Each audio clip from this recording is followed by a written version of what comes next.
Welcome one and all to episode 9 of Titan Teatime. I'm one of your hosts, Petter, and with me as always I've got my two co-hosts, Steven. Hello. And James. Hello. And the discussion topic in today's episode is the most recently released chapter of the manga. The Attack on Titan manga, that is. Chapter 127. I realized I didn't mention that this was an Attack on Titan podcast. It might be obvious from the title, but just to be on the safe side. Yes. Chapter 127, which is supposedly the first chapter of volume 32. Maybe the last volume? I don't know. I don't know. I feel like it could be, but I'm maybe one other volume after this. But, I mean, who knows? Anyway, before we get into the discussion of this chapter, I would like to pat myself on the back, or maybe that's the wrong word for it. I would like to. Well, so in our discussion from last month, I said that one of the things I wanted from the next chapter was just one big ass scene spanning like the entire chapter, pretty much, where all of the members of the Alliance are just talking, and there's like drama and character interactions of all kinds and character development happening, and that's exactly what we got, and I couldn't be happier. I didn't have anything too specific like about that when we recorded last month, but Isayama delivered spectacularly, and oh my god, I am extremely satisfied with this chapter. I just have to say right off the bat. If you guys want to tell us, share any spontaneous reactions, what would that be? I feel like this chapter has a lot of closure in it to some characters who are dealing with things, and I'm not saying like, oh, now they're healed perfectly fine and everything's gonna be hunky-dory or whatever. I'm not saying that, but there was a lot of things that were on people's chest that they had to get off, you know, and I think that any sort of venting that they could have was needed, and as we'll see, some characters instigated that, some characters tried to fight it, but at the end of the day, I think it was a good interaction with a lot of the characters and some good progress for people, both small and bigger. Yeah. And it also, I think it made some of the actions in the previous chapter make a little more sense, especially Jean's actions. I mean, granted, like I wasn't confused with what he did last chapter, but that scene where he's just sitting on his bed, just, you know, the night before stuff goes down. Yeah. You know, that moment makes a little more sense, that, you know, what he was going through. Anyway, precisely. I'll stop now. Right. No, but that I agree. That's definitely true. How about you, Steven? Any just spontaneous thoughts? Yeah, I mean, I agree with what you're saying. Like, this was very much a venting chapter, as it were. Just having characters speak their minds, clear the room a little bit. And I think an entire chapter was, now that I've read it, I think an entire chapter's length was needed to get all this out now and not address it too much later down the line. Yeah, absolutely. And we'll get to this, or we'll discuss these things in detail as we get there in the chapter. So starting at the top, we have the chapter called End's Eve. Mm-hmm. Just one other reason to feel like, oh yeah, we're nearing the end here. Nearing the end, yeah. Indeed. I do think that nice. Even after all this chapter has happened, that, you know, I am slightly worried that the pacing may be an issue, but we'll see. I mean, I'm sure they have a plan for. You think it's going to go too fast here at the end? It could, but I think I just went too fast. Just bringing that up, that probably should be saved for the very end of the chapter. Oh. But anyway, but I agree that, I agree that saying End's Eve is very ominous and very much implying that this is the end, right before the end. Yeah, almost like it's the first chapter of the last volume. Could be. Mm-hmm. Exactly. I mean, could be. Although that just raises the question again, like, how are they going to wrap this up in 3 more chapters? That's what's so exciting. We've been asking this question. We talked about it ever since we started this podcast, pretty much. So, but yeah, we're starting off here with Jean's dream, or his fantasy, I think is maybe a better word for it. With him a couple of years from now, enjoying a glass of whiskey on his balcony in the capital with a wife and a kid. What I love about this are two things actually. One, the fact that love kind of hate this one because the fact that his wife, his perfect wife, is black hair, long hair, black hair. Yes. Like black long hair. That's what I was trying to say. Exactly. Yeah. I mean, it's obviously that's his type of woman. So, that's funny that that's there, but it's not Mikasa. Don't get carried away, you shippers out there. I still think Mikasa, looks wise, she is exactly Jean's type. Like, she really, really is. This might be Mikasa that he's fantasizing about. No. I mean, because I feel like. Granted, I don't know. I mean, if this is just a dream of what could have been, and it is, then yes, sure, it could be. Exactly. Yeah. I mean, this is not the real future. Right. It's just his fantasy, and I'm just being funny here. Yeah. No, absolutely. It's his fantasy. He can fantasize whatever he wants. But the other thing is that it is his fantasy that he's kind of had since the very beginning. It's that character of him, that desire of him to live the easy life has not really gone away.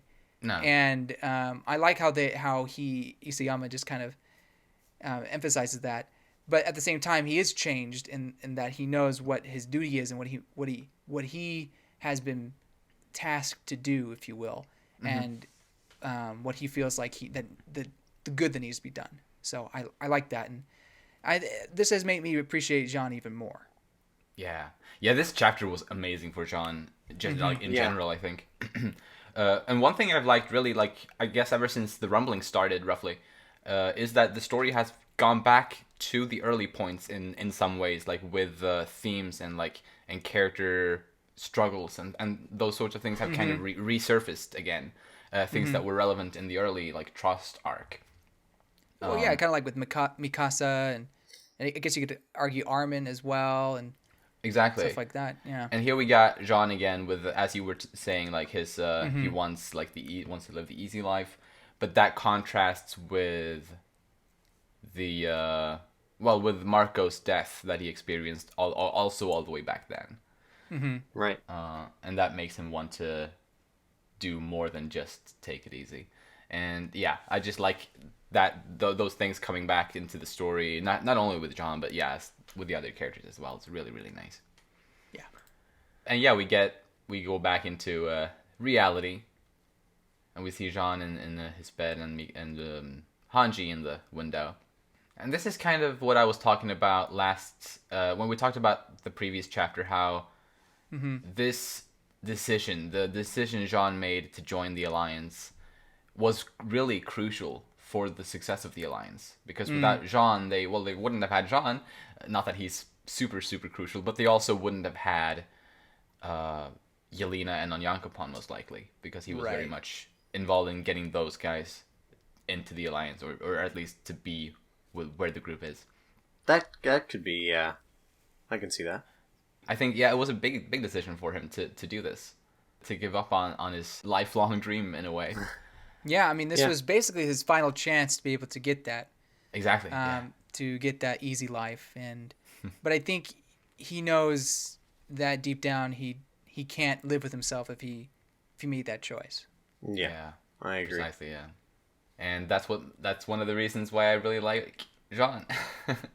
Yeah, I know I've in the past that I haven't liked him very much, and to an extent he's not my favorite. But as these chapters have gone, especially since doing this podcast, I like him more. I appreciate him a lot more. Awesome. That's great to hear. He might not be in my top 10, but he might he's right below it, or maybe he'll even get into it eventually. He might be on his way into my top 10. Okay. So yeah, I really enjoyed him in the past couple of chapters. But yeah, then we get into the room, the discussion with Hanji, Jean, and Mikasa. And we do get some nice... I think it was nice to see Mikasa kind of be very sure of wanting to go against Eren here. Because, I mean, obviously we all know how she's been acting before. And, I mean, it's not surprising exactly, but because it has been leading up to her doing something like on her own, acting for herself. But it's still really nice to hear her say it, like, and also be that confident about it. Is really nice to see. Yeah, I think she is very confident about it, and I think it shows that she is making her own choice. It's interesting her reasons for doing it, because she says, "I don't want Aaron facing any more indiscriminate attacks." So I was like, what does that mean? Like, Yeah. like basically she's doing this so she can protect Aaron, like to stop him from obsessing over protecting Armin and her, and Right. and all the friends really. Oh yeah. But I don't know. It's just interesting that that's her reason, instead of we have to stop him from destroying everybody. I mean, granted, that's pretty much on character for her, but it's just it also just trying to understand that Aaron facing any more indiscriminate attacks part that is kind of made me thinking. I think maybe she has an issue seeing the bigger picture. Potentially, because as you said, it's definitely in character for her. Like, with wanting to. I mean, it's potential, but at the same time, like as we see before, like she seems pretty understanding of what everyone's trying to do and why they're doing it. But maybe she's just tuning all that out and just thinking, I gotta save Aaron. I gotta save Aaron. I don't know. Yeah, it's interesting. I mean, Mikasa is definitely an interesting character right now, in the sense that I don't really know where I got her. Yeah, I'm kind of excited. Not gonna lie, like to see what happens, because if it's just kind of a one-off, like thrown to the side kind of a thing, I'll be very disappointed, like extremely disappointed, because I feel like there's something building up here, as we'll see for sure later in the chapter. Over the past at least 3 or 4 chapters that Mikasa has been in, she kind of does fail to see the bigger picture and everything. She seems very, and we've said this before in the recordings, she's very narrow-minded in her aspirations or goals. Yeah, and I feel like she might still be that, but who knows? I mean, I think at some point Isayama said something about it's usually not what Mikasa says that is, like, if you want to like analyze her character, it's not like on her words, on the text that's in her speech bubbles, it's on her facial expressions and those sorts of things. What something Isayama said at some point. Interesting. I could have probably done a better job of that, like throughout the whole story, because I mean, obviously there's probably some nuance that goes unnoticed. But yeah, like she's hard to read, I think.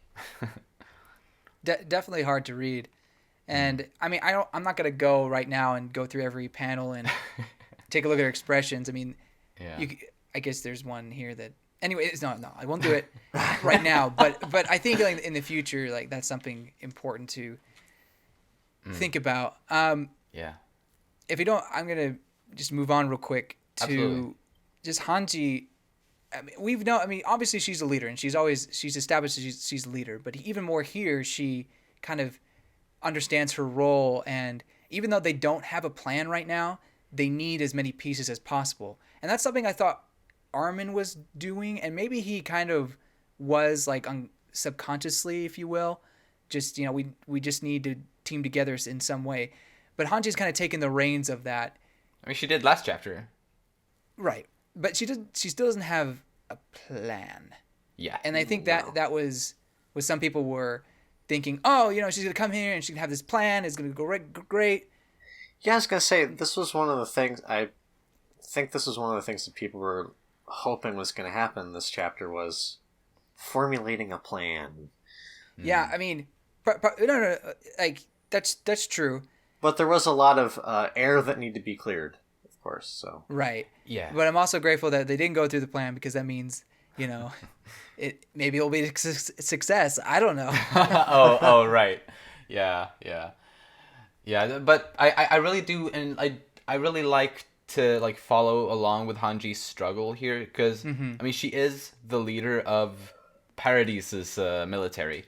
That like she has been anyway for the past 4 years. And so obviously she has a lot of pressure and all that. She isn't the strategist that Erwin was. And obviously Armin is a better strategist than Hanji is. But I do still think that, I mean, I think her struggle with trying to come up with a plan is still really enjoyable to follow along with, because we've seen it in the flashback episode that we had when they were eating ice creams in Marley and all that. That chapter was also very much about, or not also, but that chapter was very much about doing what they could to try to find a plan to find peace and freedom for their island.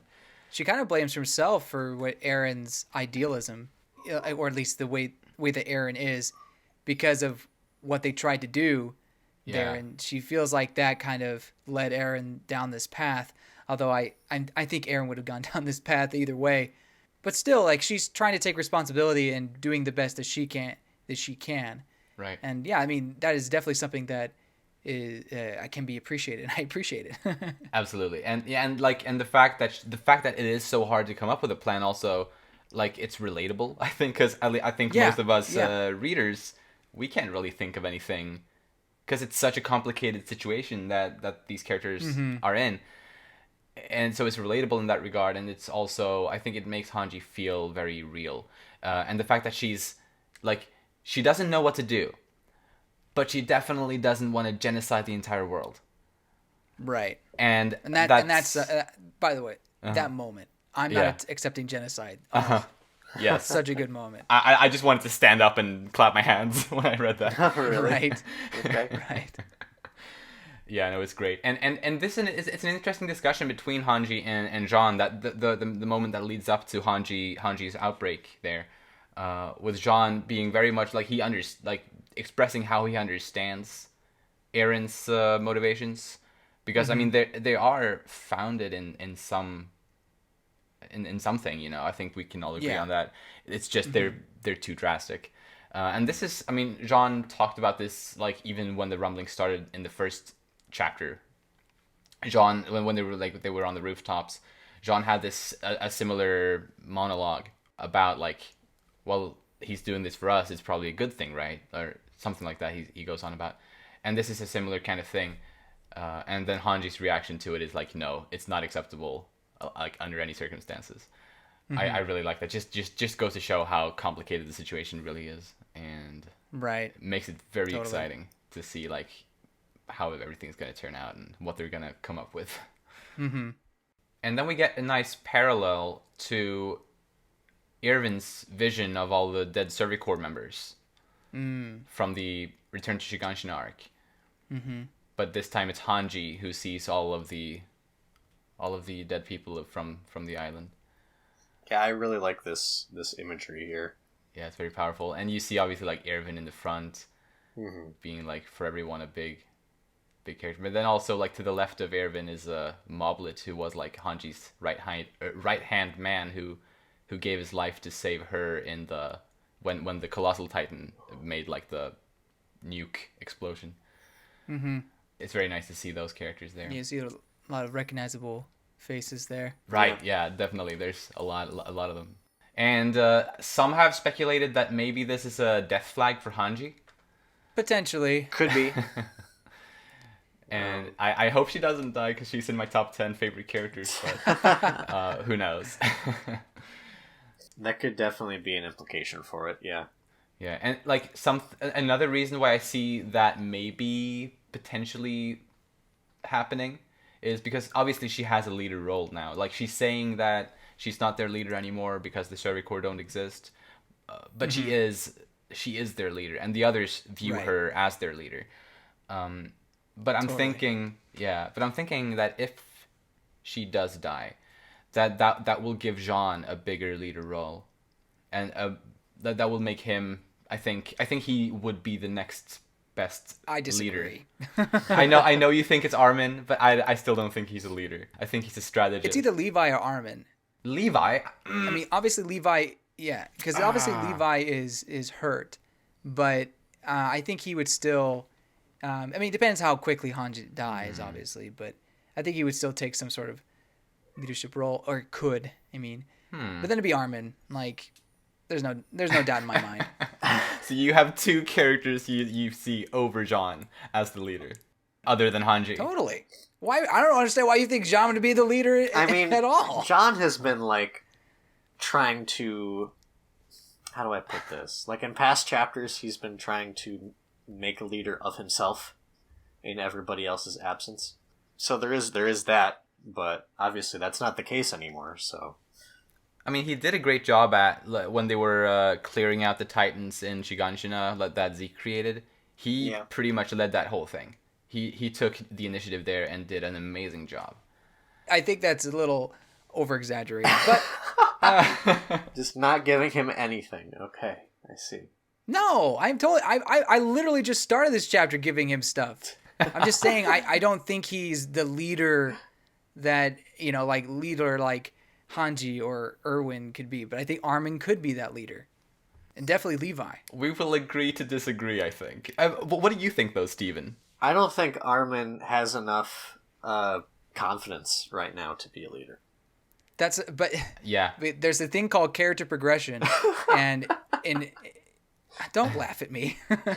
There's a thing called character progression. Yeah. That when people grow, those things kind of change. When Armin has taken leadership, that's when like the big or game-changing moments happen in the story. So, or at least in a lot of the battles and whatnot. I think he's prime if he's willing to accept it. Once he gets over the fact that, he's replaced Erwin, and that he is worthy of that, then he will be a good leader. Oh, if Hanji dies, but so you even want the replacing Erwin thing to mean that he literally replaces him as the leader. Well, I mean, only if like it leads to that. Like, I'm not saying like he should be the leader. Everyone bow to him, kind of a thing. No, I'm not saying that. It's right. It's more like I don't know. I never thought of it like that. Like I don't know. You kind of put me on the spot here. But one other thing is that in my as I'm trying to advocate for Jean as the leader, is that we see the last thing here before we move on to the next scene. We see among all of these dead people in this imagery, we see Marco, who is slowly but steadily making his way back into the story a bit. But anyway, he said to Jean back in the Trust arc that he thinks Jean is a good leader because he's weak and he understands what it's like to be weak. That's a good point. And I think he still has that. He still has those traits, and I think that is important for a leader. Yeah, and maybe you're right. Like, maybe I'm just blind to the fact. I don't know. I don't know either exactly. But what do you think, Steven? Who do you think would be the best leader if Hanji would die? I just don't know. Like I said earlier, I don't think Armin has the confidence right now to. And the only other person that I could see, and of course Levi's. I still think he's out of commission. He's trying not to be in this chapter, but he's doing his best. Not really. We'll touch on this later, but I think he only had like one line in this entire chapter. I think so. But in any case, like he's still out of commission, so I think John is the next best choice, unless Armin can muster up the courage to lead again.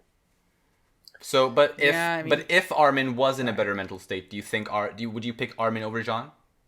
Yes. I see. Yeah. Very well. I guess I'm alone then.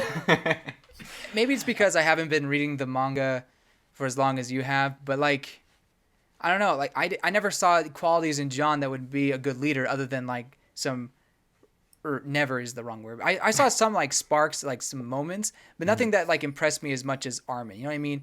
Jean didn't impress me. He just kind of like, he had this moment where he kind of helped somebody. That's good, I guess. But then Armin comes up with this like great plan, and he utilizes people perfectly. And I guess going back to your question, like, would you think he should be replace Irwin? I always thought he would replace Irwin as the strategist, and I felt because it felt like Irwin was very much a strategist along with being a leader. Correct? Oh, absolutely, 100%. Yeah. Yeah. And a gambler also. Yeah. Yeah. But, yeah. I mean, he wasn't perfect. Well, maybe a perfect. Anyway, he wasn't. People are not black and white. Okay. Yeah. Anyway, Yeah. But I think that Armin being such a good strategist, all he needs left is to be confident in himself and take on and accept that role, and then he could be that leader. And so I guess maybe he would be the one to be the next Irwin. And I felt like that was the whole point of the Return to Shiganshina arc. That's where Irwin dies, right? Yeah. Yes. I thought that was the whole point of Irwin stopping Levi from using it on him. Giving it to Armin is because no, we need to pass it on. We need to move on. I'm done.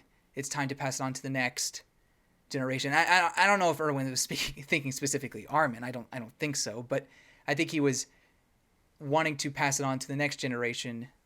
And I feel like Armin is that person if he's able to get over his issues. But again, I am not nearly as versed and educated in Attack on Titan lore, so I accept the fact that I don't know what I'm talking about. But don't sell yourself short. Well, actually, ever since the early parts of the story, I always kind of imagined or envisioned Armin and Jean kind of together being what Irvin was. Okay. With Armin being the strategist and Jean being the leader, and together they would kind of have everything, like all of the qualities of Irvin, and maybe even more there too. Yeah, and I guess it could go down that route because I really don't see Jean as a strategist in any way, unless he unlocks some secret brain power or something. Yeah. No, he's good at making like fast decisions, like in the moment things. Yeah. He's good at that. And I think he's better at that than Armin. Well, Like spur of the moment decisions, like in like when they're in a pinch, I think is where Jean shines. That's definitely where Jean shines. I will say that. Yeah. Yeah. Anyway, like we've been on this. We probably talk for a while. about this like every time. So it's all my fault. I'm sorry, guys. Oh, no, don't worry. But like hard-headed. We fuel you, or I fuel you with this, it's not you. But I will say that just going back to Marco, I think seeing Marco there helps you better understand that moment when Jean talks to, was it Oyankopo or something? Last chapter, yeah. In last chapter, and he said he couldn't let he mentions Marco in a kind of the burnt bones, and it was like, oh, okay, so he's still thinking about that. But this shows that something recently brought it up to his mind. That's why it came to his mind then, because this happens before that. Yeah, it has to. Yeah. So that brings up why that happened. So. Yeah, and I also thought that was a very nice thing. And then we time skip forward to after that whole thing. Correct. And when I saw this big like 2-page picture, that was I was like, yes, fuck yes. It's on. My dream, yes, the game is on. My dream came true. And yeah, I love how comfortable Pieck looks, like in her Titan form. She's just chilling, like super comfortable. Yeah, that's true. But which makes sense. I mean, she is able to spend the most time in Titan form, so it makes sense that she's comfortable in that form. But it's still like she looks so chill. And we start off with a little debate here, or maybe not little, but with a debate here between Jean and Magath. Mm-hmm. Which I think is a nice kind of concrete representation of the conflict between Eldians and Marlians. Yeah. It just kind of like visualizes that and brings it up into the present day story. I'm glad we had this interaction because although I thought their collaboration, their pact to work together, whatever you want to call it, was a little like it was obvious it was going to happen. I felt like because they're going to rally together against a common enemy. I still throwing away all that like the hatred and racism and just the killing of each other, just throwing it aside just like that didn't seem correct or natural. You know what I mean? So having this kind of moment where they hate on each other and they express their feelings is good, and it makes sense for how they live their whole lives. Exactly. And this is exactly the type of drama that I wanted from this chapter, so I couldn't be happier. That's good. Indeed. And also seeing more action, or whatever you want to call it, from Magath is very welcomed, in my opinion. Because he's been around for a while, and he has definitely had some good scenes in the past, but he hasn't had too many of them. So it's nice to see more stuff with him. And and what's interesting is I understand both of them. I mean, obviously from the perspectives that these characters both come, Magath and Jean, their arguments make sense. Right. Yeah. I like how Jean even brings up Aaron. Like, yes, yeah, and his mom, like that was like, whoa, okay. I mean, it's your fault this didn't even turn out this way. I mean, kind of faulty logic, I guess, but still. Right. No, I mean, and maybe he's right about that. Yeah. Hey, good point. Who knows? But they're still able to keep it at like only a verbal fight, which is respectable for sure. I like that Hanji is able to. Hanji understands Magath's confusion, because Magath, while he comes from the perspective that all Marlians do, he's confused, which Hanji notices and points out, for the simple reason that these characters, at least the 104th, Jean and Mikasa and that group, they did help Eren out in reaching Zeke earlier, like before the rumbling started. And obviously they kind of, I guess they regret doing that now, but they did kind of ruin what Magath and Reiner and Piek were fighting for. And so that confusion by seeing them first fight for Eren and now want to go against Eren, that's got to be kind of conflicting. Yeah. But I love Annie the realist here in this next bit of the scene, where Annie is she's it's like, so will you actually kill him? Can you kill Eren if it comes down to it? Which is like one of the most necessary questions to ask in a group like this, because obviously they're so torn apart, kind of, and they got to be on the same page. Yeah, they have to ask that question.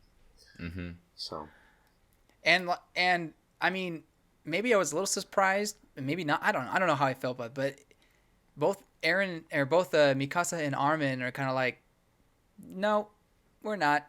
Yeah. I'm not surprised, honestly, by that right. response. Yeah, I mean, it makes sense for their friendship and whatnot. At the same time, it's like, was everyone else on the same page here? And it seems they are, for the most part, as we see later on. But it's still, I don't know. It is interesting that they are still trying to reason or somehow talk and convince Eren to stop it before even thinking about killing him. But it really makes sense for these two specific characters, because Armin is the guy who talks, and Mikasa is the person who protects Eren. Yeah, that's kind of like boiled down to that is their characters in a nutshell. So it does make a lot of sense. But do you think Jean and Connie are okay with killing Eren? I don't think they are. I think Connie was towards the beginning of this arc, especially after Sasha died. But after that moment with Armin and his mom and Falco, I think he's definitely come back down to earth, and he's the same kind of goof, a lovable goof that we all always known, and so I think he'll definitely wanted to protect Eren in any way. Jean, I'm not entirely sure. Jean, I can see going either way, but I do think he holds Eren in pretty high esteem, and as a good friend. So I think he may also be on in the same boat of protecting him or just stopping him, not killing him. You know what I mean? It's hard. I'm actually torn on both of Connie and Jean. Really, both of them. Okay. I mean, I can see Jean, but I'm surprised by Connie. Neither of them were as close to Eren as Armin and Mikasa, obviously. Good, true. But they were still good friends, absolutely. Which makes me, I don't know. I think I'm undecided on both. So do you think there could be like a moment where one of them tries to kill Eren and Mikasa and Armin do everything they can to stop him? see that's kind of what Annie is suggesting as like something that could potentially happen. Yeah. Because she wants to save her father, you know, right. and she's going to want to kill Eren, but if she tries to do that, like, unless Eren stops for some other reason, and if she goes against Eren, is Mikasa gonna go after her then? You know, and yeah, that's very interesting. I think Mikasa would go against anyone who goes against Eren. Totally. Especially considering her reaction to Annie's like provocation. What was the word?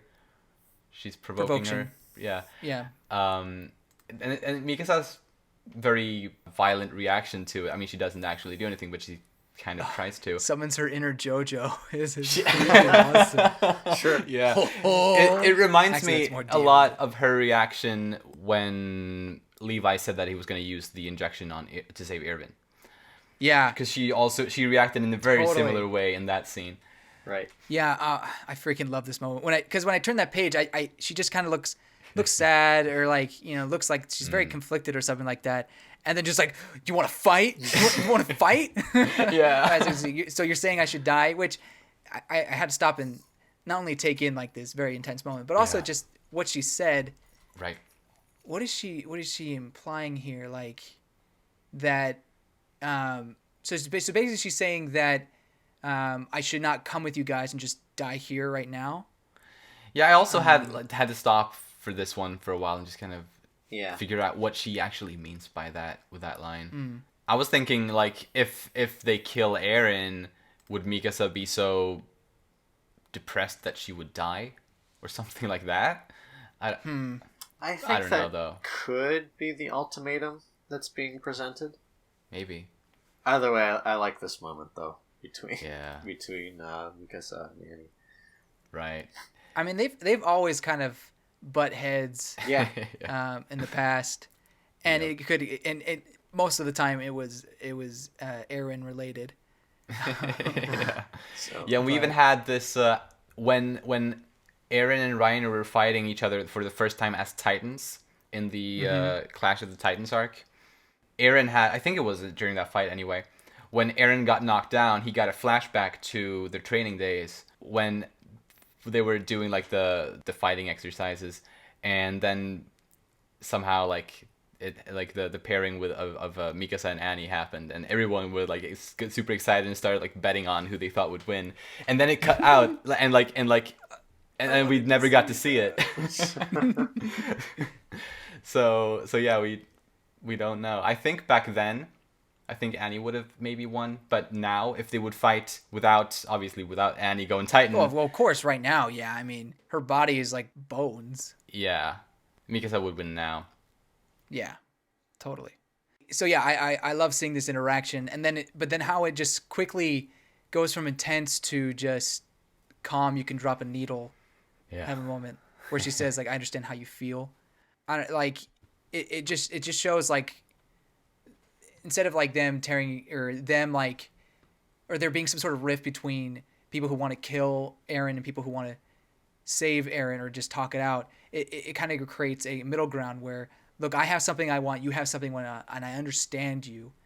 And that's kind of an understanding we've never seen, or opening and closure we've never seen with Annie in particular. Obviously Mikasa, but she has more growing up to do.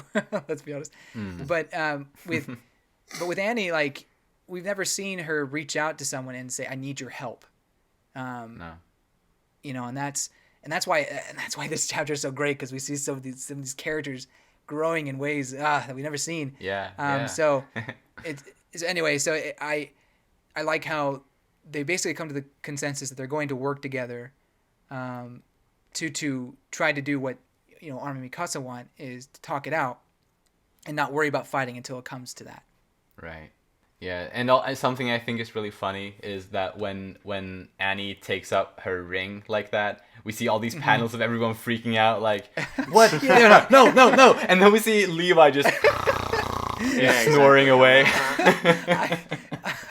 So hilarious. It is pretty good. So random. I also like so how funny. Yelena is just kind of like, whatever. Yeah, she's pretty calm, but she's also like, we know that she doesn't mind dying at this point. Right, it's true. She's like, she kind of please. Maybe she doesn't. Maybe she even wants to die at this point. So. But no, I agree. That moment with Levi was pretty hilarious. Yeah. Kind of took the intensity right out of the scene. Mm-hmm. Yeah. And another thing that takes the intensity and understanding of the scene is like Hanji just kind of awkwardly, okay, Stu's ready. Yeah, he's trying to break the tension like that. Yeah, she's so sweet. Yeah, no, it's true. All about that comedic timing. Yeah. Also, it's very convenient, but But it's so good. Yeah. And then we get like maybe a few minutes pass. They're eating. We see another shot of PX Titan form being just really comfortable. We see Jean and his family eating. Oh my God, no! I'm kidding. I'm sorry. They're drinking water. No, sorry. Okay, I'm done. Oh, poor Jean. I really don't see why people call him a horse. I don't either. I mean, he has a long face. I guess that's it. I guess so. He's not the only one who has long. Anyway. Where is this going? No, but the horses. There's horses drinking and eating. Oh. And Jean is the horse titan. I mean, no, he's a horse face. Wait a minute. He's horse face. Anyway. Okay. Hanji brings up the Azumabito's flying boat. Yes. I mean, how else do you explain it? I mean, true. It is a flying boat. It is interesting. It's because I always thought the Azumabito were almost irrelevant to this plot, except for providing transportation or some technological advancements, which was very nice for their needs. But as we see, like, they are going to play a little more of a role in the overall story, and maybe even Mikasa will have more relationship with that. I don't know, but it is interesting to see them come back into it towards the end. Absolutely. I almost said Azumabito instead of absolutely.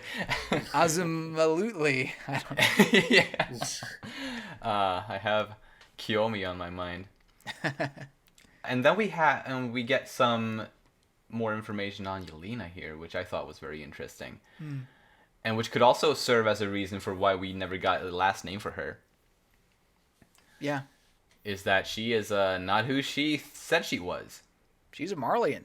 She's a Marleyan. Who would have thought? Yeah. I mean, go figure. No, it's interesting. Like, her mindset I kind of don't understand it. It's okay, so hear me out. And I don't... Yeah. And this is maybe an extreme, but she's almost like an SJW. You know what I mean? What's that? Social justice warrior. I think it's like an American term. Okay. Which, if you fight for social justice, or if you call yourself that, like, whatever. But what I mean like that is, she's not in the Eldian demographic. Like, she's not an Eldian. They're the minority, and she's part of the majority, or the upper class do you call it? Like the ones, the people that are in charge. She's a Marleyan, and that's very much what a social justice warrior would do, is fight for other people who don't have as many rights as you, whatever.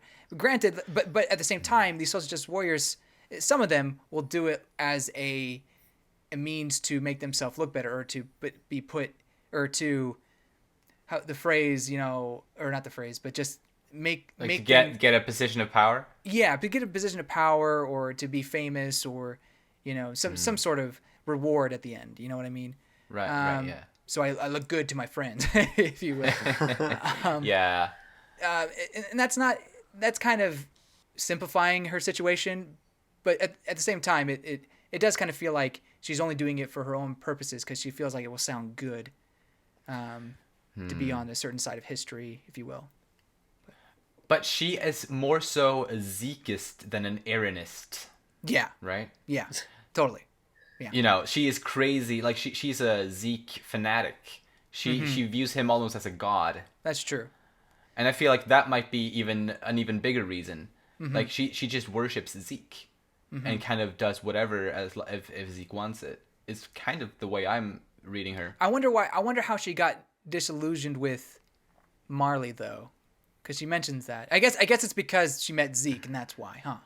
Could be. Definitely could be. Because she would probably, like, since Zeke wanted the euthanasia plan, like he wanted to sterilize all Eldians, then that's probably what she wants. Meaning she doesn't want what Eren wants, necessarily. No, of course not. No. I think Yeah. I think that's been established already that she definitely doesn't But at the same time, she doesn't care about Marley, so if Eren tramples Marley, she doesn't give a shit about that. I think Yelena's thing is that she wanted to save the world with the prince. Like kind of Yeah. what PX says Yes. here. Like she wanted to, have her name right next to Zeke in the history books of them doing something incredible. And it's almost romantic in a way. I don't know. I don't know how she sees Zeke, to be honest. Other than godlike, you know what I mean?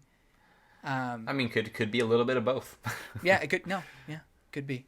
Anyway, I do. Yeah, this is a very interesting mind delve into her thinking. Yeah. I think I still wonder why. Because remember last time you mentioned how Piet kind of, like when she first saw Yelena way back in Marley, she kind of like pauses, like, "Why are you here?" Like almost as if she knew her. But then but this implies they looked into her records, and they figured it out. So I guess there wasn't any backstory between them at all. I guess so. Yeah. Okay. She was just on her guard. Gotcha. Or I guess Piek was just somehow prepared for the worst in that moment in Marley. Gotcha. But yeah, it's nice to get some closure on that. Even though it was a very small thing, it was still something that I hadn't been able to let go. Yeah. So totally. it's nice to get that now.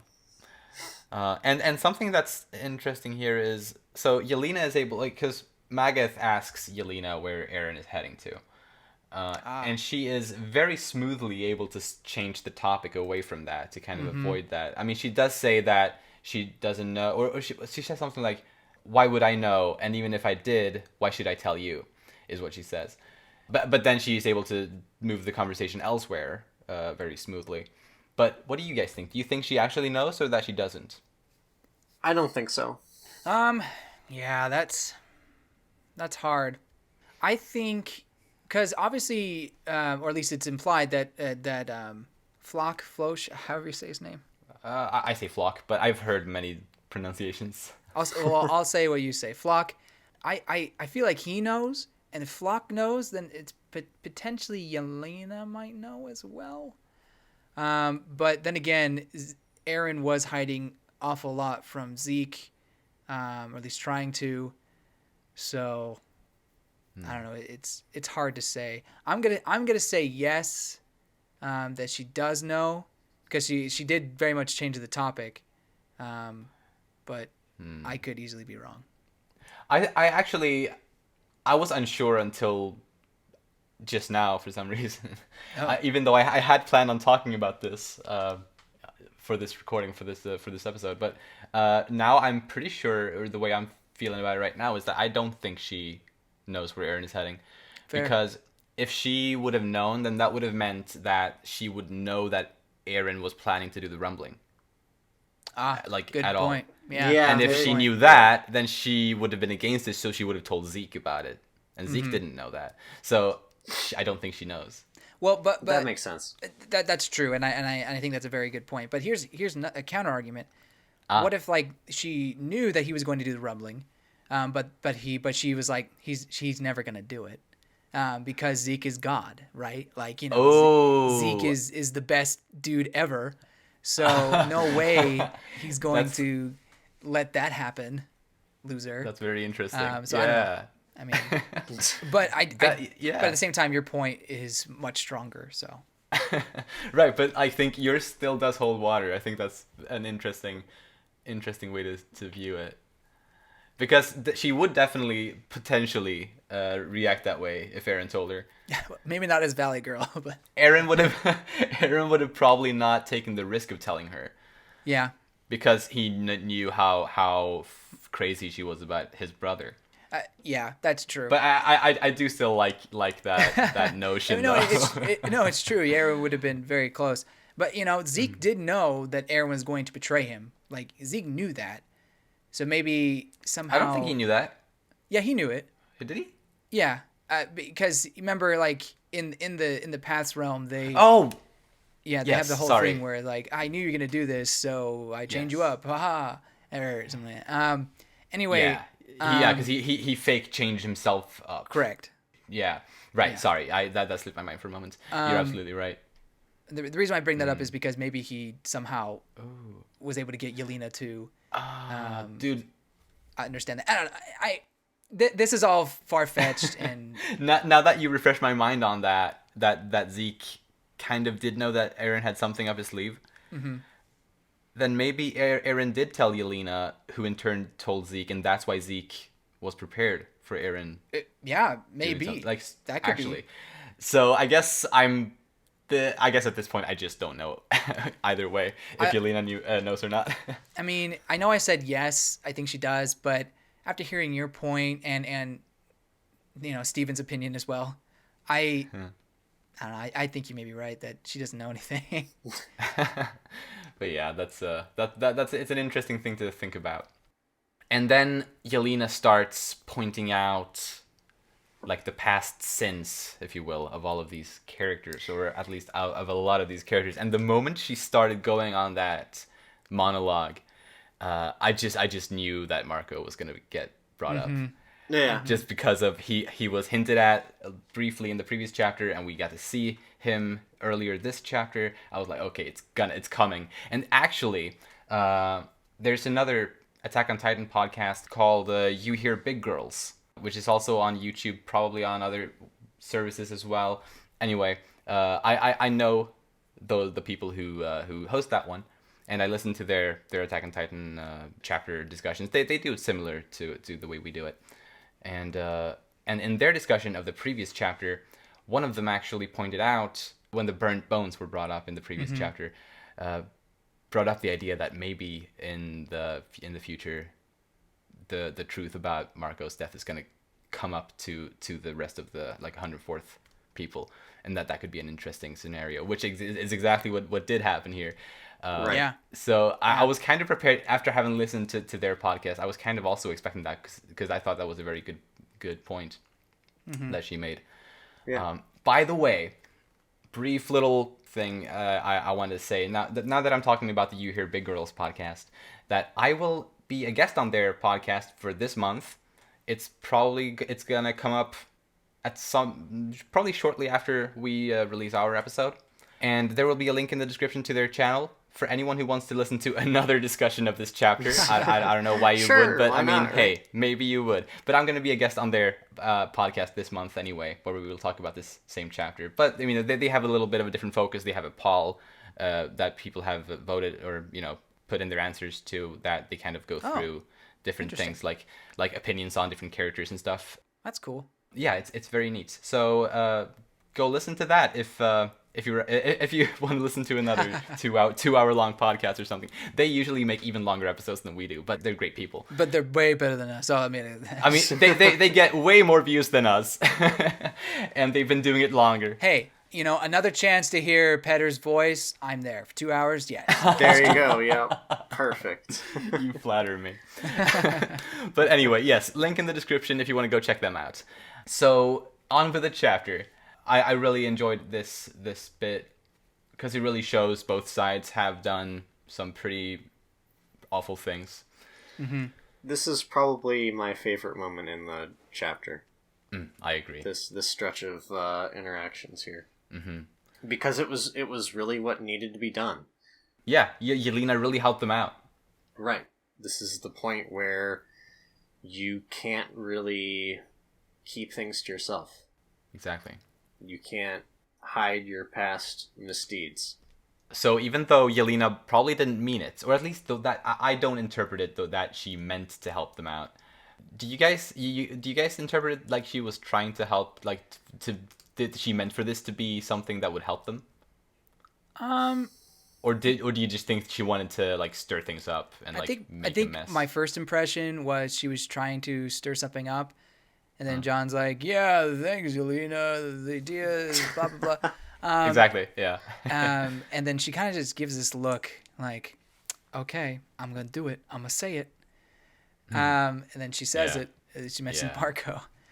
Yeah. So, and I don't know if it's because she thought John got off too easily there. Although, I mean, almost shooting a child or a young Falco, that was a pretty good shot, I thought. Personally, I mean, because I really don't think she cares about saving the world right now. I mean, unless Zeke is there, this world's not worth not worth living in this world without you, Zeke.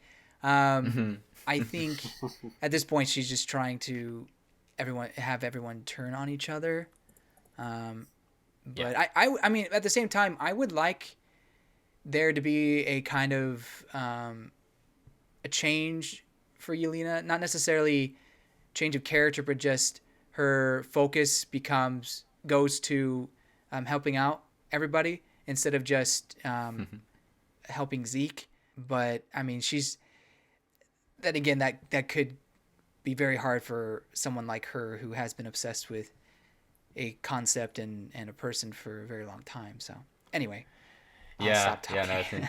No, it's interesting though, and I also don't think she meant to help them out. Yeah. Yeah, I don't think that was a helping gesture either. Right. Although I mean, it was ultimately a good thing, but that's definitely not the way she meant for it to go. The bluntness of it, I think, was required though. Oh yeah, absolutely. Of course. It was a great thing.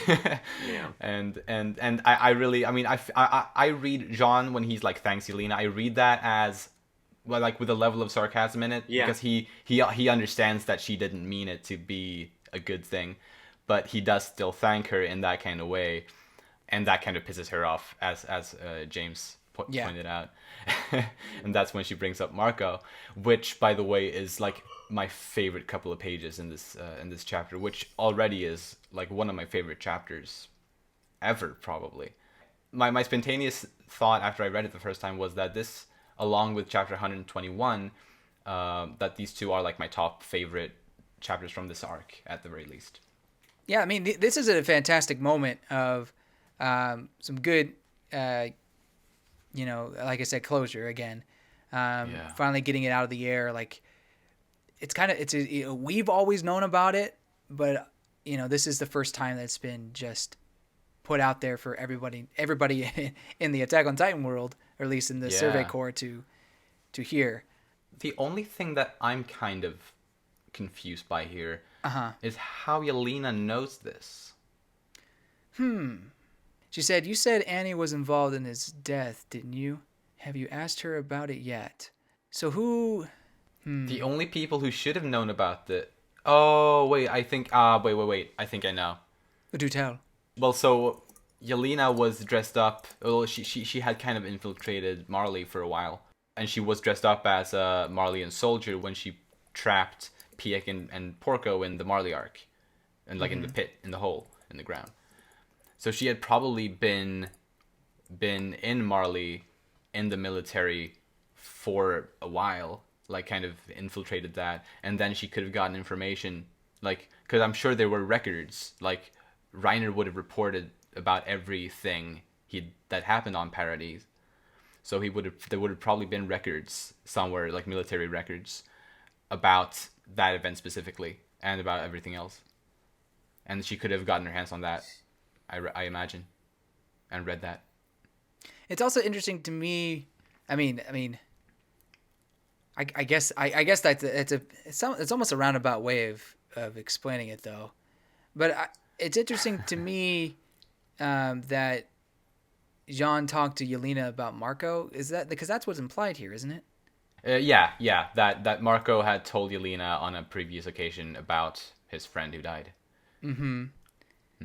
So, I mean, it's like, I mean, that's surprising that Jean would how close is he to Yelena to talk about something like that? Like, Maybe they had a night with a couple of glasses of wine or something. I mean, yeah, that's very, very possible. I don't. It's just interesting how she has all this intel about every one of them. But I guess that It is just, interesting. I guess that goes to show how great of a second in command she was. And how great of a spy she is, because Spy. Yeah, there you go. Spy she is. she really is a phenomenal spy. So I guess that what you with you talking about the history records does make more sense. I guess I was just figuring someone would have actually like told her, but I guess Yeah, that was also my thought. I didn't think of it until just now, until we started discussing it here. But yeah, that's the most logical way that I can think of. Yeah. As for an explanation. But anyway, amazing scene that happens here. When Reiner quotes Marco's last words, oh boy. It made me cry both times I read this chapter. It made me cry. Just because, well, first, like, it's a callback to a character that died a very sad death.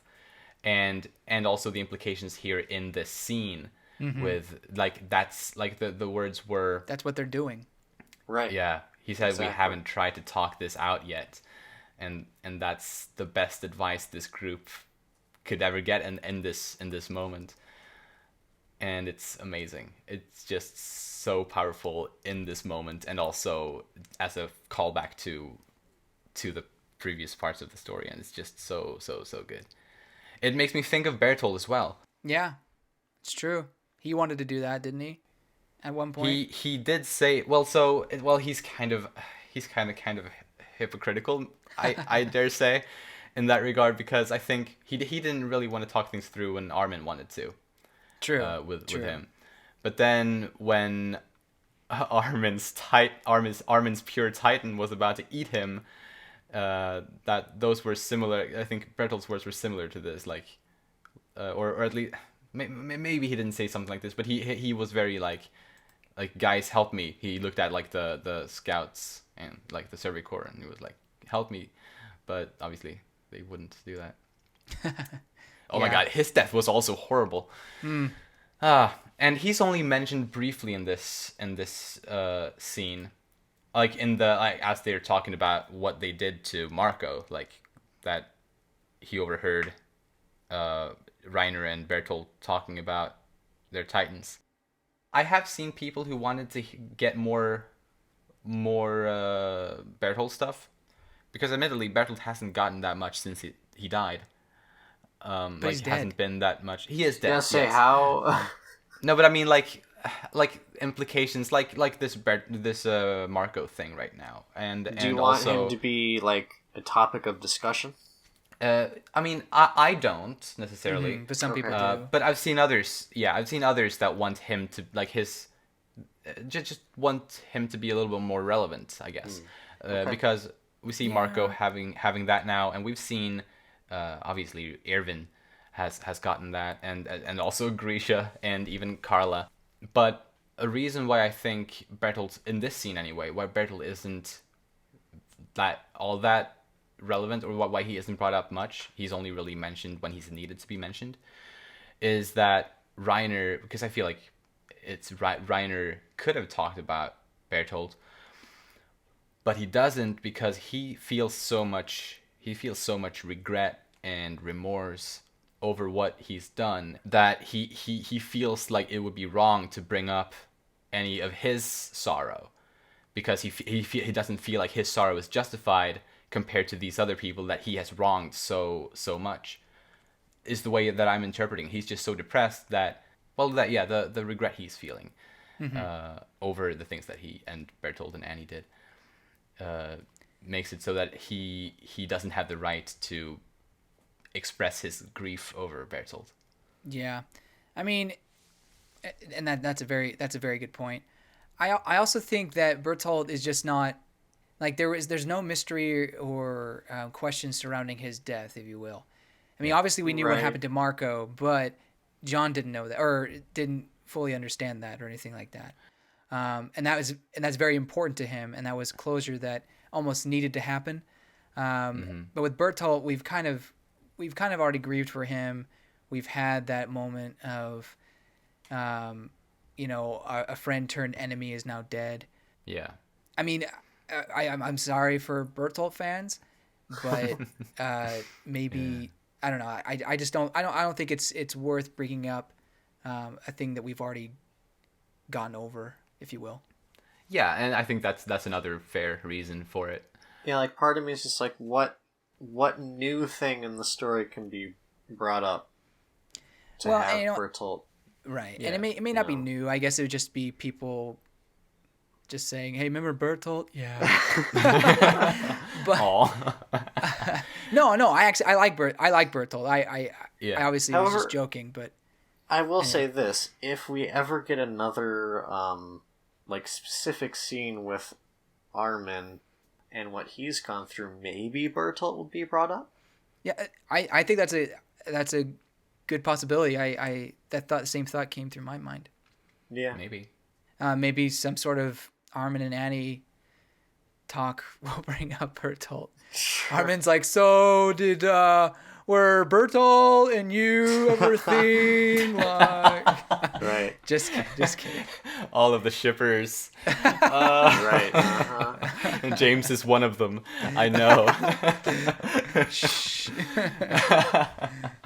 But I mean, I think Bertolt got plenty of, or not plenty, but he did get a decent amount of stuff after his death in the early Marley arc, when we got to see Reiner's all of their backstories when they were children, when they came to Paradise. There was some stuff there with Bertolt, obviously, which I think that's enough personally. Like, I think he's done, and I mean he was a good character for the time that he existed in the story, but I think he's done.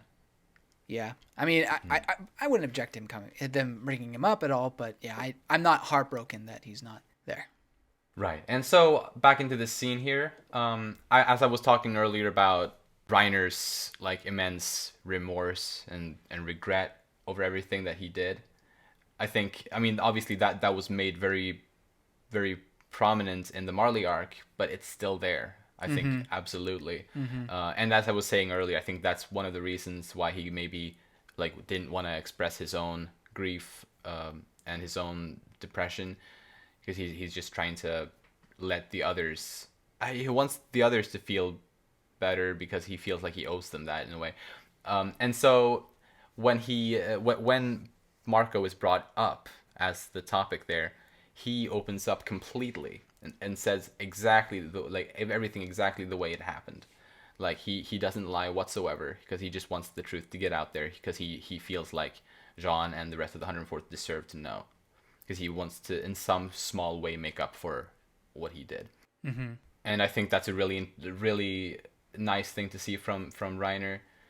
And meanwhile we have Jean, who's struggling to stay calm throughout, like, learning all of these pretty detailed things. And he does a pretty good job at staying calm until Reiner just kind of won't shut up. He just keeps babbling on and on, which kind of makes it absolutely makes Jean snap, as it were. Yeah, man, it's like a lot of tension. So much tension building up. Relieved.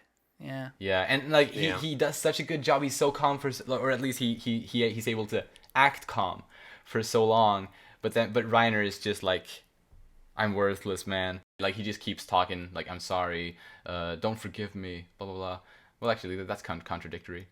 Anyway, it goes too far. He just won't shut up, and Jean loses it. Yeah. I think all of this was needed for both these guys. I mean, maybe well, even the punching in the face, like, maybe not for John. I don't think he necessarily needed that, although it did probably help a little bit, his thinking. But for Reiner, I think that just him getting that off his chest and expressing his sorrow, maybe this will help him finally, like, start to forgive himself, potentially. I don't want to take away what seems to be everyone's favorite part of Reiner, his depression. But at the same time, I think a moment like this can really make a person feel a lot better about themselves. I think so. That's actually a good point. I mean, I'm not expecting him to be the happiest guy out there. anything like that.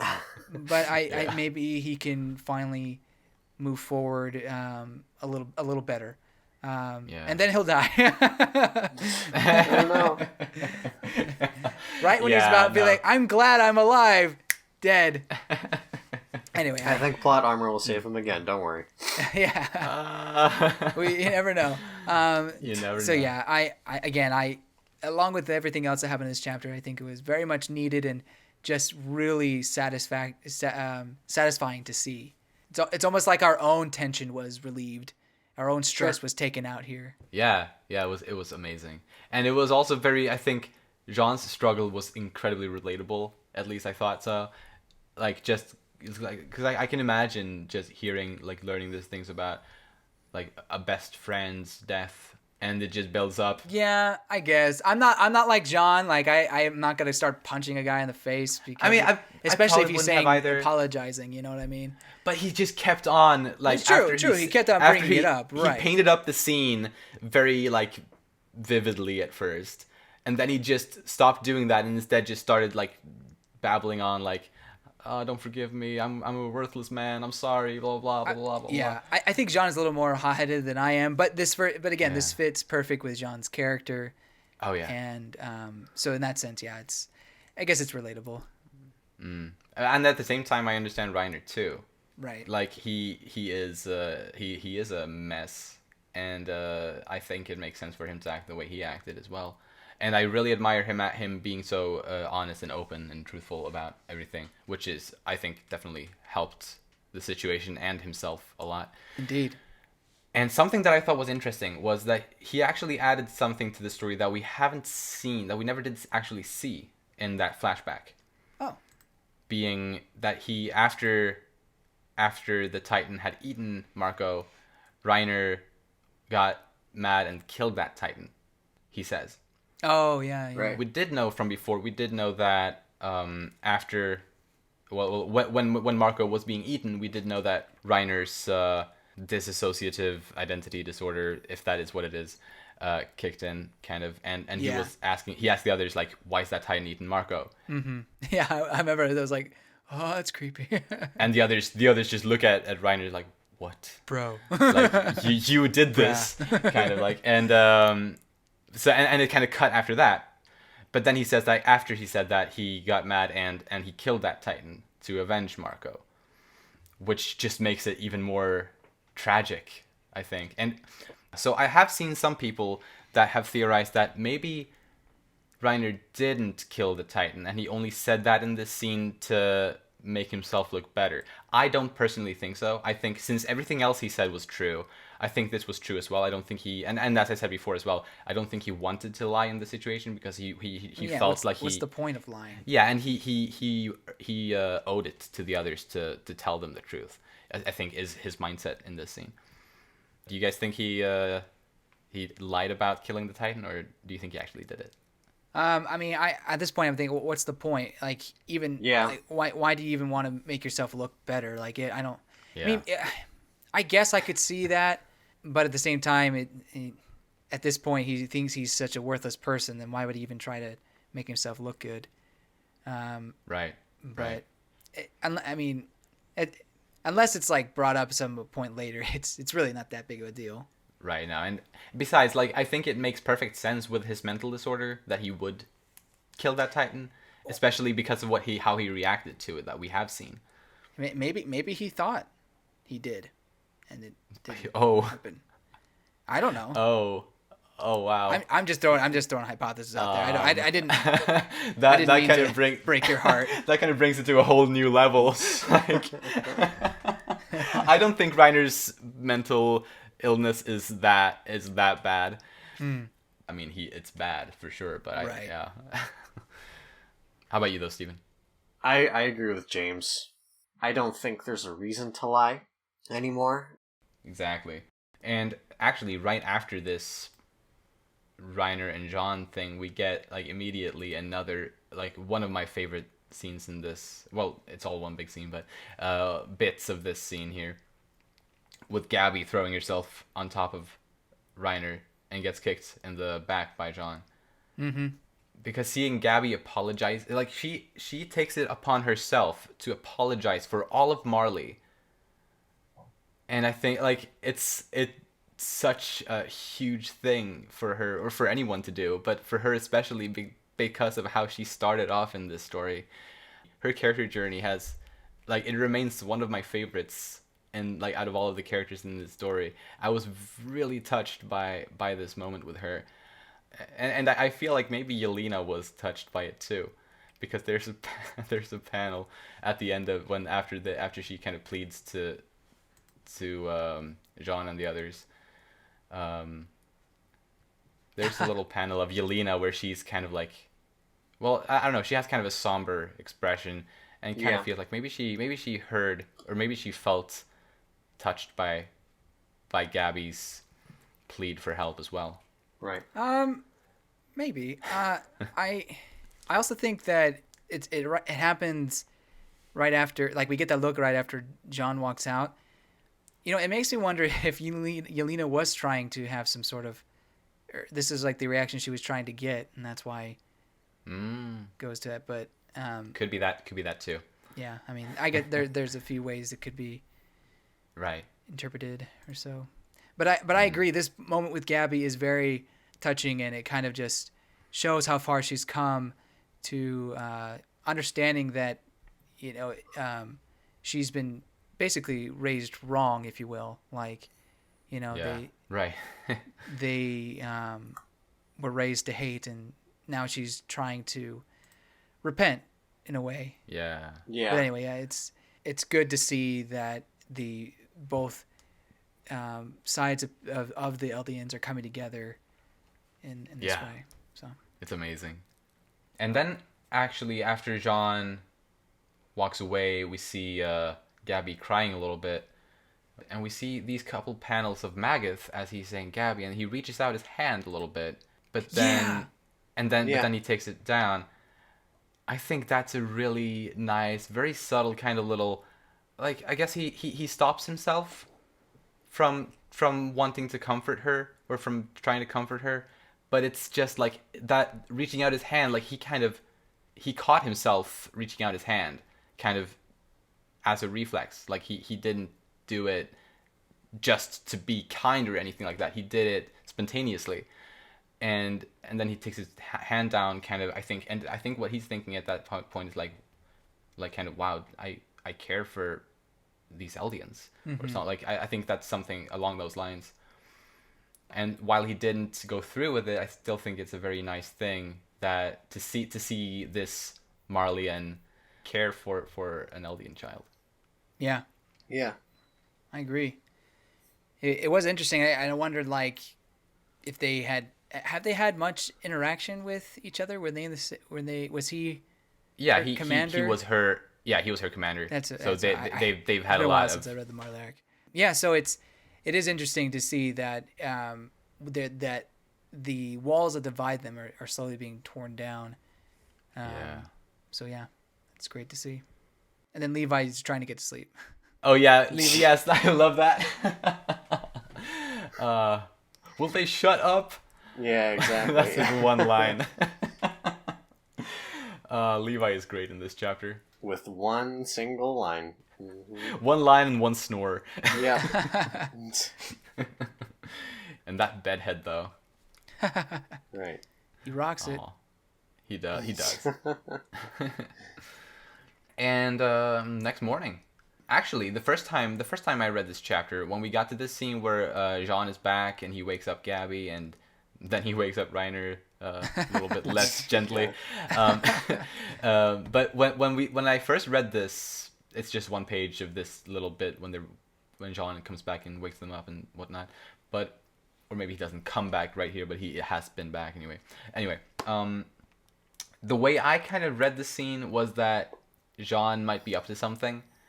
Oh, really? Like he left the last night, now he's back, and he's like a completely different person, it seems. Oh gosh. And like maybe he's secretly with the Jaegerists. What? And that's why the Jaegerists Where are you getting this from? were there. Like that I guess it was the paranoia in me that felt that way. Sure. Only the first time I read the chapter, though. My second read through, I didn't really get that vibe at all. Okay. Okay. But what do you guys think about that? No. I mean, I can definitely see where it would come from at first glance, but no, I don't think that's what happens. Although we don't really know what came of that one panel because it just went straight to morning, but I don't know. Right. Yeah, I didn't get that at all. So I was surprised when you brought it up. How dare you? I'm just kidding. No, it could be a faint possibility, I suppose, but I think that to me it just shows that, you get the panel with him in the forest and him just kind of process everything and just, breaking down and, letting his emotions show. And then the next morning, after he's had that time to cry and think and, calm down, he's, take it upon himself that, I'm going to help these people who have asked for my help and asked for forgiveness and whatnot. Although he will refuse to forgive Reiner, understandably, but anyway. Yeah, no, like I also don't think anymore that's how, like, I don't think Jean is up to anything like that anymore. Because as I said, like, I didn't get that vibe at all the second time I read it, and I don't really think so. But yeah, it was just a vibe I got the first time. Just a suspicion. Man, if that turns out to be right, I guess that'd be pretty juicy, but still. I mean, maybe, but I would be mad. But at the same time, I know Isayama would pull it off, like he would portray it well. Of course. But man, I would be probably kind of mad. But yeah, no, I don't think so. I don't think he's up to anything fishy. But as you were saying earlier, like they're in the wagon here, and Jean says that he can't forgive Reiner, which is 100% fair. But I love this little like, and Annie is like, and me, like, do you forgive me? And we never get to see an answer to it. That's probably the funniest thing in this whole chapter, in my opinion. Sure. Like, it's funnier than all the Levi stuff. Like, I just laughed my ass off with that. Like, do you forgive me for, like, killing 100 Service Corps members in cold blood? Yeah, and the way the page is structured, the dialogue's at the very corner of the page. Yeah, exactly. It's also kind of very, like, kind of subtle, like, just kind of there. I can't wait to see this animated, and I hope there is, like, this awkward silence, and it never gets answered, and then they just go straight to, can we really rely on the Azumabita? Like, yeah, exactly. Yeah, I that would be so good. Right. Wow. But yes, then we come to the last stretch here. Piek rushing down the mountain after having surveyed the area. And it turns out the harbor has been occupied by Jaegerists. Yeah. Yep. Did not expect that. Damn, yeah. It makes sense, though, because, I mean, we didn't know there was a railway, but yeah, like, I also did not expect it. So this is going to be interesting. Indeed. So when I first saw this panel, the last panel with, I forget her name, but the leader of the Kiyomi. Kiyomi and Flock. Is that how you've been saying it? Yeah. Like at first my impression was, oh, he's holding her hostage in a way, or hostage Chika. Like he's very much controlling the Azumabito here. But then like I thought it was like, well, what are they? They're not working together, are they? It's the Jaegerists who have taken control and not teamed up with the Azumabito, right? No, I think the Jaegerists were never the ones who were in talks with the Azumabito, or the Kiyomi unit, or. Right. I'm just saying. What I'm saying is, like, is this a betrayal by the Azumabito? That they've been in league with the Jaegerists this whole time, or did the Jaegerists just capture them? I mean, I like I said, I think the Jaegerists have captured this and holding her hostage. But came to me, it could be interpreted that they've been working together for a long time. But interesting. Anyway. That, I mean, though, I think the obvious way to interpret it is that Flock is holding Kiyomi hostage Yeah. here. But that's an interesting observation though, that maybe it's not what it seems to be. Yeah, I mean, I guess it's just like potential what could happen. But again, I Yeah. do think they've to me it's they've taken over, but it could end up being that other way as well. But anyway, Yeah, well, I mean, Izayama is a master of like pulling unexpected turns right. and whatnot. Although now that I said it, it's not going to happen. and good. I don't want it to happen. Hey, you There never you know. go. Like Perfect. last month when I said, "Oh, I want a whole chapter with just all of the Alliance people talking," I didn't think that was likely, but it happened. Indeed. Yeah, it should be very interesting to see what comes of this. But at the very least, it seems that this is gonna be there's gonna be a big showdown here, like a big battle. Yeah. Supposedly Could be. with all of these Jaegerists, and obviously on the Alliance we have 5 Titan Shifters and 2 Ackermans. Although one of the Ackermans is very injured. Yeah. He's out of commission. But but still, both sides are pretty strong. I mean, and they got their thunder spikes, whatever they Thunder Spears. Spears. thunder spears. Yes. So So yeah, that's gonna be a problem. I will say Flock looks pretty menacing with that outfit. He looks great. All he needs is like a helmet, and he'd belong in the Star Wars universe, I think. Yeah. Yeah. No, he looks pretty hot in that. Oh man. I would say. Okay. But do you think this showdown with like here at the harbor, that's maybe going to start next chapter? Do you think that's going to be the final showdown, or is it going to be like the second to last showdown? I definitely don't think it'll be the final one. And if it does start next chapter, I think it will be the end tag of next chapter. I don't think it will be the bulk of next chapter. Really? Doesn't it all depend where Aaron is, really? It really does. It really Exactly. 100% does. And that, like, I don't think he's here. Yeah. Yeah. But I have seen people that have theorized that he might be hiding here somewhere. Like he might have abandoned his Titan form and that he's here somewhere. I've heard people speculate. But why? I don't know. I have no idea, and I I'm mean, I not guess- one of those people who think that. But Oh, no, I don't think you are, but yeah, I guess like if he can just send the Titans off, he doesn't need to be there. But then why Maybe. walk to the pier anyway? I don't know. I'm not sure. I feel like he's probably still leading the Colossals across the water. Mm-hmm. I think he's like beyond the coast now somewhere, but where exactly he's heading, I don't know. But Yeah. I think he's crossing the water right now. Yeah. I think he's building a bridge using the Warhammer Titan powers for him and the Colossals to walk across the water on. Ah, that's a good point. And then he would be needed where the Colossals are. He wouldn't be able to leave them.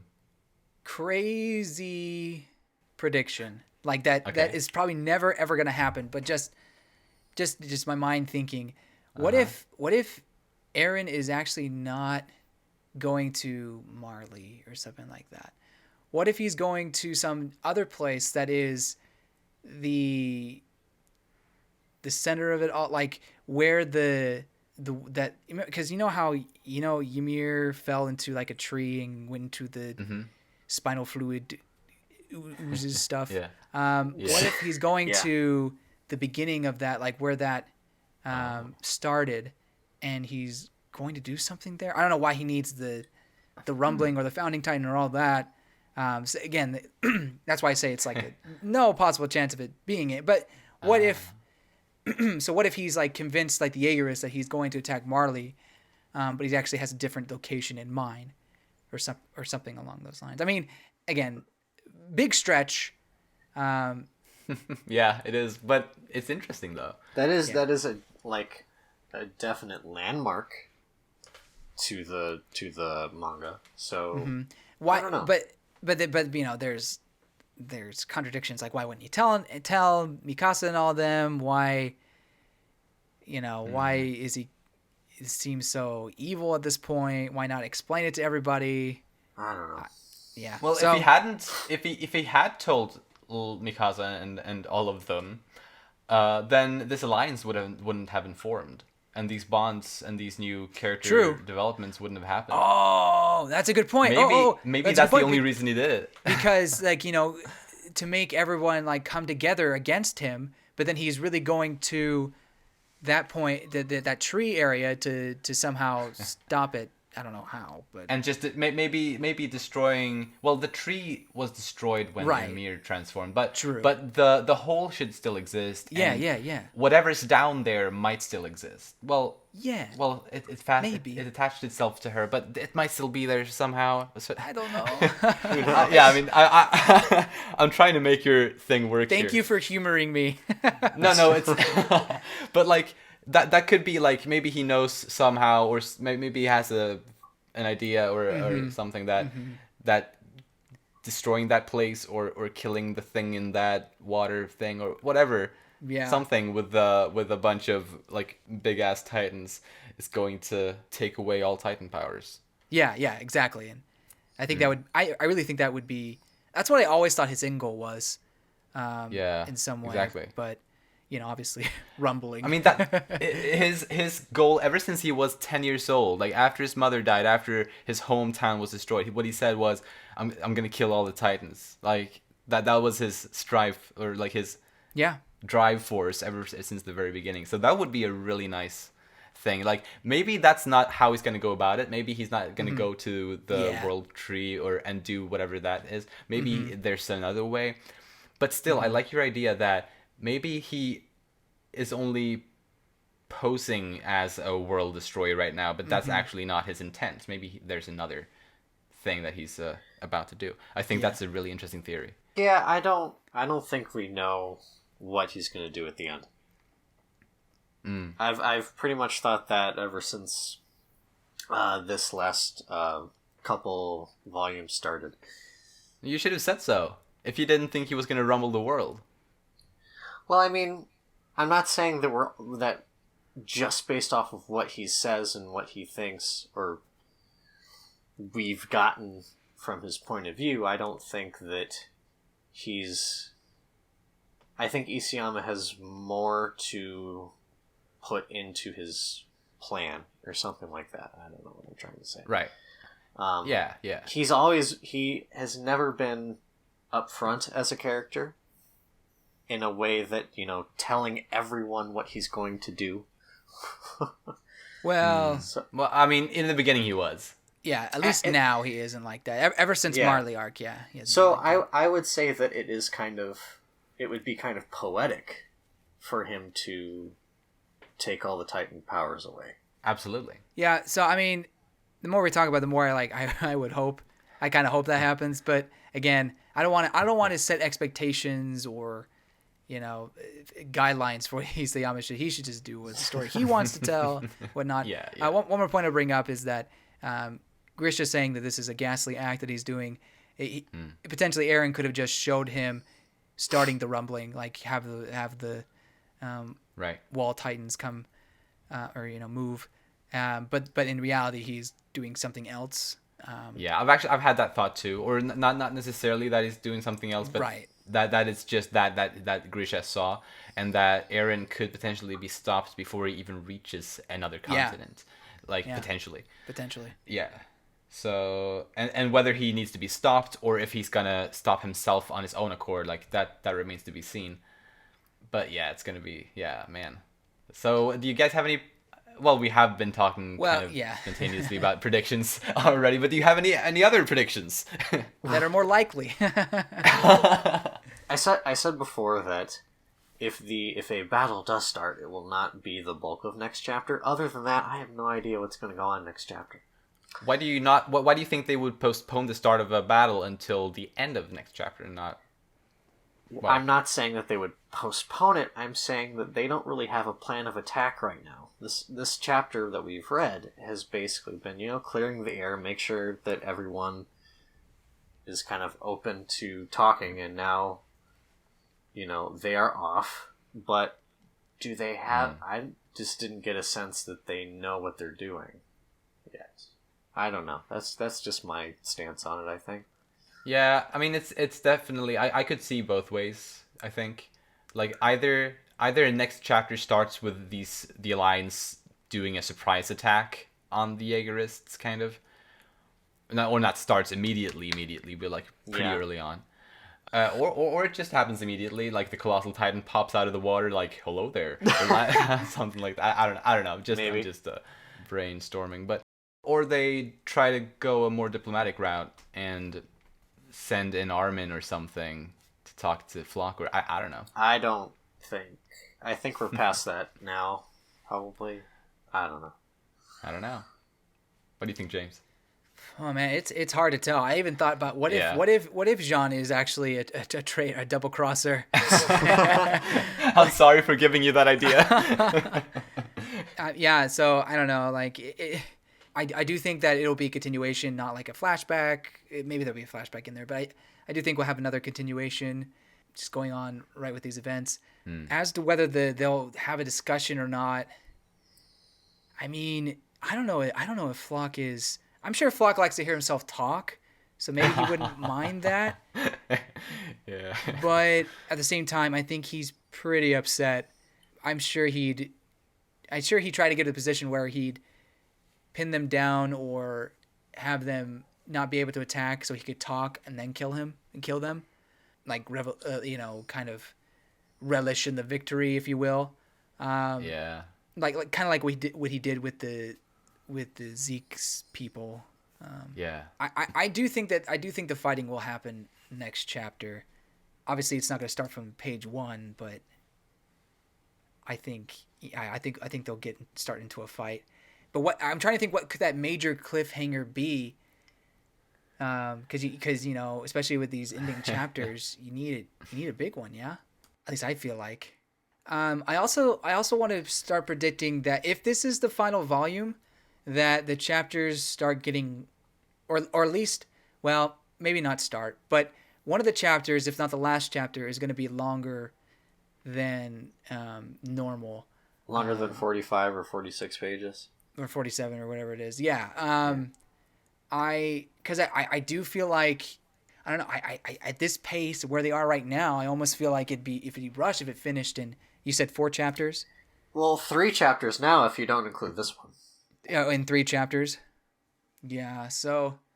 I mean, I don't want to say I doubt Isayama. I'm sure it's fine, but at the same time, like I've seen perfectly fine manga kind of teeter off at the end because they just hurry up with the good, like, they speed up the plot too much, or they take it too fast, which they haven't yet. I'm not saying it's starting. It's just I have that worry, especially with the Jaegerists coming in at the end here. Yeah, right.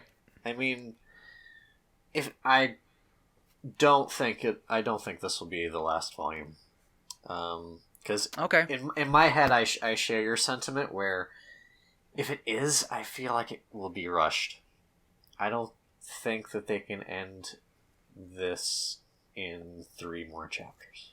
I think if Isayama wants to, he could, and I don't think it would suffer for it. Well, yeah, he could, but is he going to But do I don't it? think he will. Like... Yeah, no. I don't think he will. I also Okay. don't think this is... Well, I mean, you never know. You never really know. But I Yeah. also think there's going to be one more volume after this. And I think 33 volumes. That's a good number, right? Okay. That's a fun number. 33. If there's like this volume and one other after it, that makes 33. Yeah, I just feel like there's way too many loose ends to tie up still. Yeah, I mean, last month I talked about, like, what if we're just starting in brand new arc that's going to be 4 or 5 more volumes. But I don't think so anymore. That was just like a spur of the moment thought. That's what you would want, though. You want as much Attack on Titan as you can get, Petter. I want an ending to it, honestly. Okay. Mm-hmm. I do too. But I want it to be as good of an ending as possible, of course. Yeah, gotta be satisfied. But I have faith in Isayama. I still do. Yeah. Well, what are your predictions? I don't think you said My yours. predictions. Well, I talked a little bit about. Well, I think I do think there's gonna be, like, the next chapter is gonna deal primarily with some form of confrontation between the Jaegerists and the Alliance. Mm-hmm. Whether it's a violent one or not, I don't know. I think it's gonna turn violent, even in the next chapter.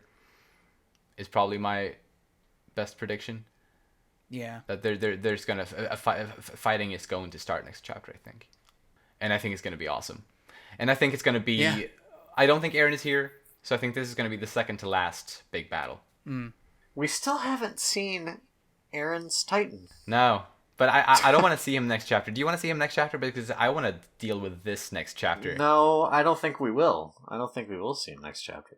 All I'm saying is that would be a really cool cliffhanger if at the very end you see for some reason you see Eren's Titan. Granted, I don't know why they wouldn't see it coming a long way. Anyway. Yeah. I'm sure it's a little big, a little Like suddenly it's just obvious. right in front of them. Like, Oh, whoa! How did we that? not see this coming?